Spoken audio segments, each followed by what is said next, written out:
नमस्कार, मैं खुशी और आप देख रहे हैं सरदार न्यूज। आइए नजर डालते हैं आज की बड़ी खबर पर। मायावती सबसे विश्वास पात्र समधी अशोक सिद्धार्थ को हटाकर क्या देना चाहती हैं संदेश, जानिए। पार्टी से न कोई पदाधिकारी, नेता और काडर से न कोई नाते रिश्तेदार या समधी बड़ा है। मायावती ने अपने सबसे विश्वास पात्र सिपह सलाह रहे समधी अशोक सिद्धार्थ कतर पर कुछ ऐसा ही संदेश दिया है। उन्होंने गर्दिश के दिनों में पहुंच चुकी, या यूं कहें चाहे हरियाणा का विधानसभा चुनाव हो या दिल्ली के हाल में संपन्न हुए चुनाव में जीरो का स्वाद चख रही बहुजन समाज पार्टी के कार्यकर्ताओं के लिए भी बड़ा संदेश दिया है।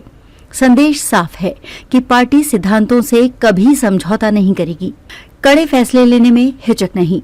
अपने दम पर राजनीति करने वाली बसपा सुप्रीमो मायावती कड़े फैसले के लिए जानी जाती हैं।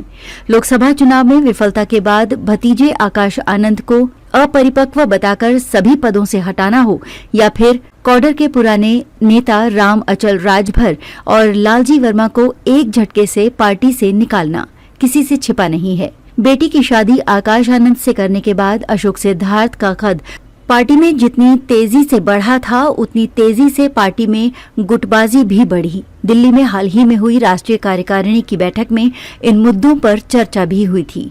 मायावती द्वारा की गई कार्रवाई को इसी से जोड़कर देखा जा रहा है। कहा तो ये भी जा रहा है कि इस कार्रवाई के बहाने ये संदेश दिया गया है कि गुटबाजी छोड़ पार्टी को मजबूत करने में जुटे। आकाश पर उनके इशारे पर काम करने का आरोप। मायावती भतीजे आकाश आनंद को राजनीति में अपना उत्तराधिकारी बनाकर लाईं, इसीलिए लोकसभा चुनाव में उन्हें स्टार प्रचारक बनाया गया।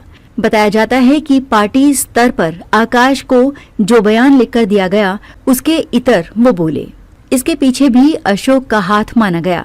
मायावती ने आकाश को हरियाणा और राजस्थान चुनाव का प्रभारी बनाया, लेकिन बताते हैं कि अशोक सिद्धार्थ के इशारे पर ही टिकट बांटे गए। कॉडर के नेताओं को छोड़ ऐसे लोगों को टिकट दिया गया जिनका जनाधार ही नहीं था।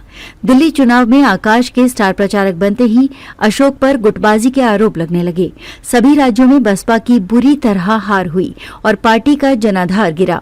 ईशान को लेकर भी गुटबाजी के आरोप बसपा सुप्रीमो के दूसरे भतीजे ईशान उनके जन्मदिन के मौके पर दिखे। तब ये कयास लगाया जाने लगा कि उनकी भी राजनीतिक पारी शुरू होने जा रही है। ये भी चर्चा हुई कि आकाश पूरी तरह सफल नहीं हो पाए, शायद इसीलिए दूसरे भतीजे को लाने की तैयारी है। दूसरे चैनलों पर ईशान को लेकर नकारात्मक खबरें चलाई गईं। तब भी ये माना गया कि इसके पीछे अशोक सिद्धार्थ का ही हाथ है। वो नहीं चाहते कि आकाश के मुकाबले दूसरा भाई खड़ा हो। अशोक सिद्धार्थ पर पुराने नेताओं की अनदेखी के भी आरोप हैं। कहा तो ये भी जा रहा है कि उनके प्रभावी होने पर पार्टी के पुराने नेता अपने को असहज मान रहे थे, इसलिए उन पर कार्रवाई कर ये संदेश दिया गया कि फैसला लेने का अधिकार सिर्फ मायावती को ही है। अब तक के लिए बस इतना ही। फिर होगी आपसे मुलाकात ऐसी एक और खबर के साथ। अब तक के लिए नमस्कार और देखते रहिए सरदार न्यूज।